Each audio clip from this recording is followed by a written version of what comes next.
So I want to talk about a struggle that I think many people are going to face along their spiritual journey, which is the struggle between materialism and spirituality.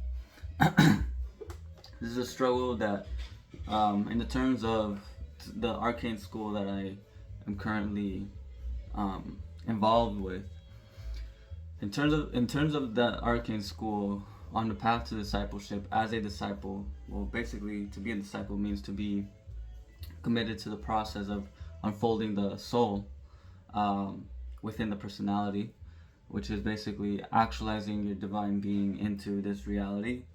In simpler terms, along that path, it is difficult because you are trying to basically manifest, bring into being the soul, which is a divine spiritual being. You're trying to bring that into the world of materiality, which we are all, of course, attached to. We have a physical body, we have a material body, and so we will have desires, and we will have things that are calling us to be more, even to become even more attached to the material world. So you have this battle between materiality and spirituality, and the answer to that really lies in being able to use the materiality to express the soul, rather than withdraw into a hermit to leave society, which is something I'm completely against. Especially like now, it's like, oh, go out in the woods and withdraw from society. Well, in my question is like, well, if you're really about it, then if you're really this like super knowledgeable person and wise being that shouldn't be in the society, that can't withstand the society, I think you should be in society so that you can transform and be of service to society. That's a whole nother video that I could talk about in the future. But the struggle is, well, if I'm gonna be in the action, it's like I'm at war here, like I'm going to my day job, I have desires, I have these things that come up, I'm battling with my relationship to money, for example, trying to figure out where does money lie in this whole thing. What does it mean to have a business? What does it mean to be of service? What does it mean to be an employee? Like, these questions come up because I ask these questions in reference to my soul. What does my soul need in order for me to put it in alignment with the material world, or vice versa, to put the material world in alignment with my soul? And so I realized this recently too.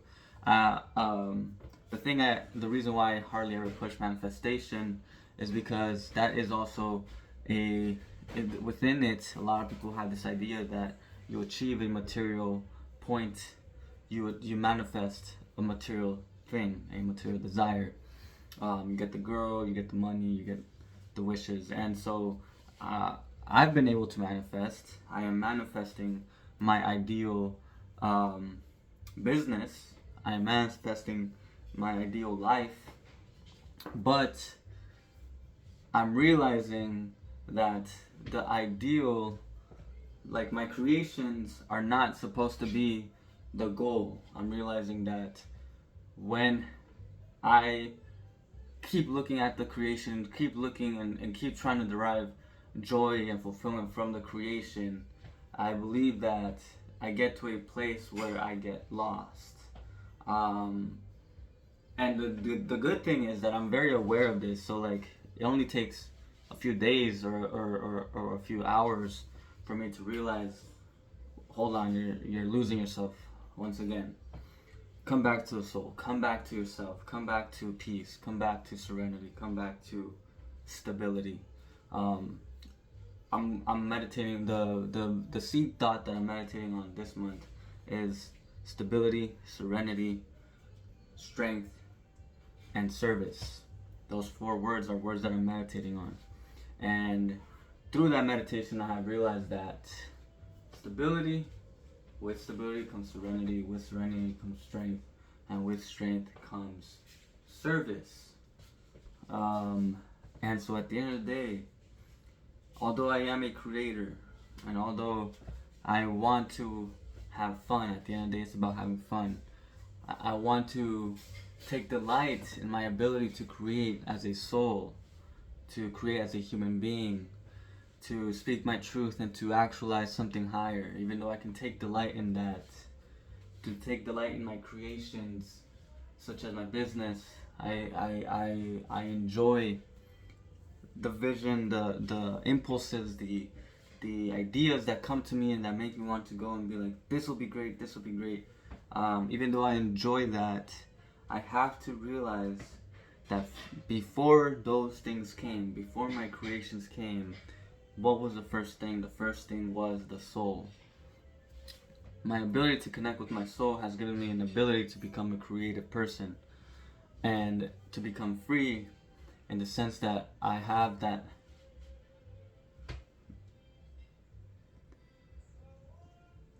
intention to go into the world and transform things around me. Understand the responsibility and the power that I hold within myself to change my situations and to change the environments that I go to. So, in this struggle, this is really for the person who is, maybe you're going through the same problem, through the same struggle, maybe you need the reminder. Maybe you're wondering, what are all these creative desires that I have, or how am I going to create my ideal life? The struggle will always be between the material world and the spiritual world. And I even read a newsletter lately. I follow Dan Coe. He's a successful businessman, and he's also a spiritual person. And he talked about his struggle once he manifested these millions of dollars, how he lost so much time just switching back and forth between different cars, beautiful, expensive cars. He would buy one, then it wasn't good enough, then he'd buy the next one, and he'd buy the next one. And then I just read that it was like at least five cars that he switched between. He'd be trading in and out, and then he realized, like, you know what, this is a waste of time. Why am I getting here? I'm becoming the person that I always talk shit about, right? And that newsletter came in perfect timing, because I have thought about that, and before I even got to this place where I'm at now with this YouTube channel, before I even created this channel, I was trying to figure out, what is my relationship to money? What would happen if I do succeed? Will I be able to handle the thousands or millions of dollars that come my way? Am I going to give them the right place in my life? Will I know how to manage them? Will they be able to come into my life and not affect me? Because the thing here is to be able to receive without being so affected by it, without being driven by external circumstance. So being able to hold that stability through both failures and successes.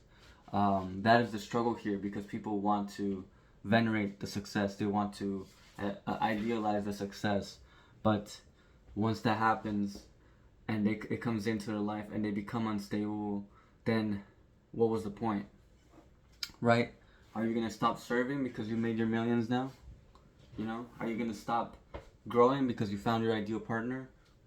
Are you going to stop growing because you reached a specific point? And that's the point that it all comes back down to. The thing that I really want to bring it to is, your creations are finite, in the sense that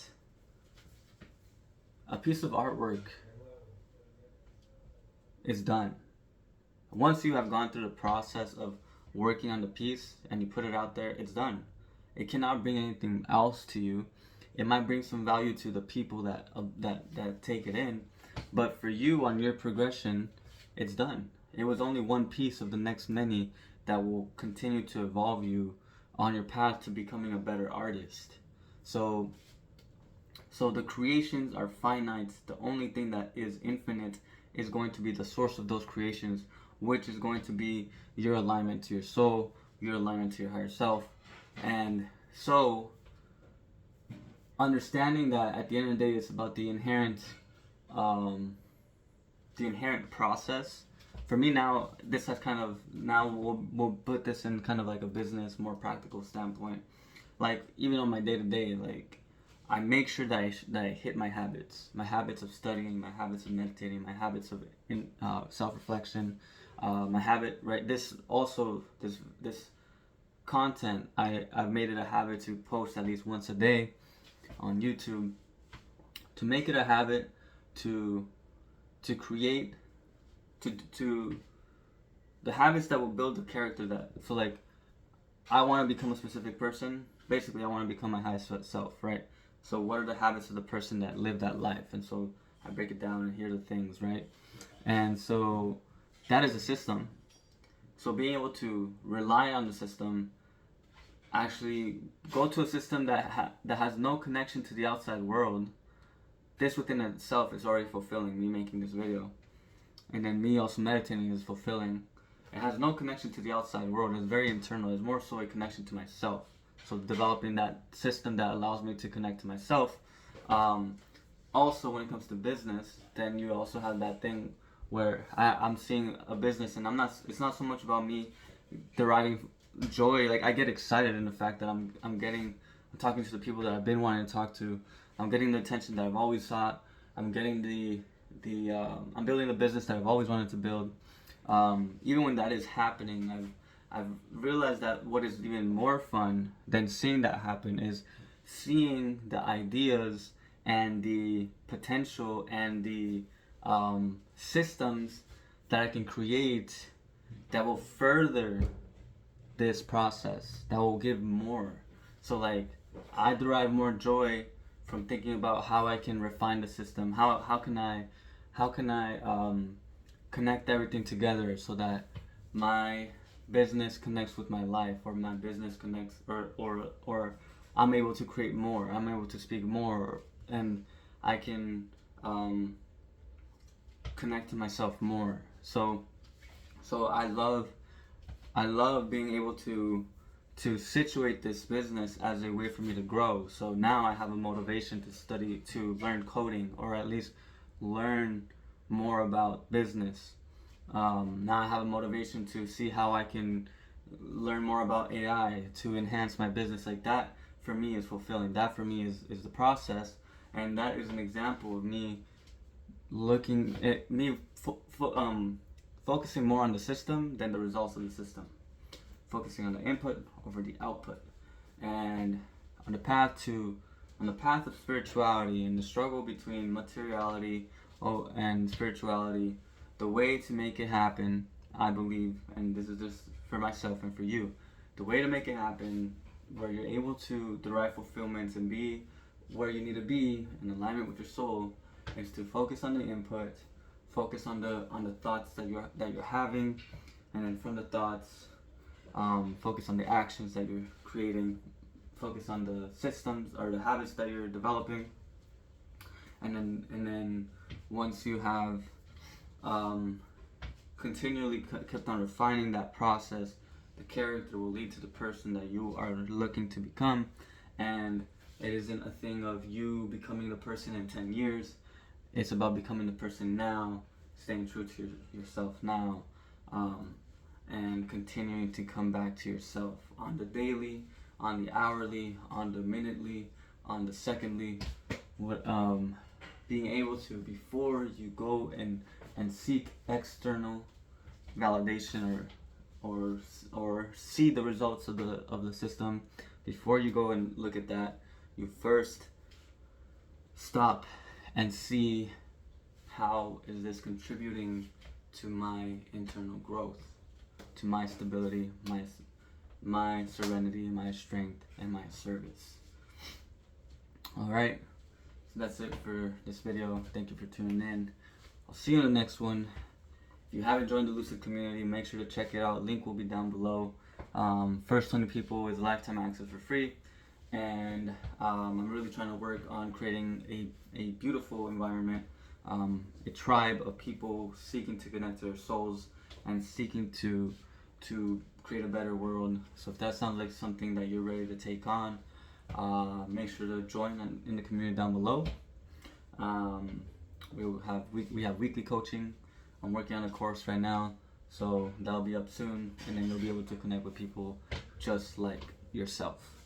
Alright, so thank you for tuning in. You already know. Stay lucid. Peace out.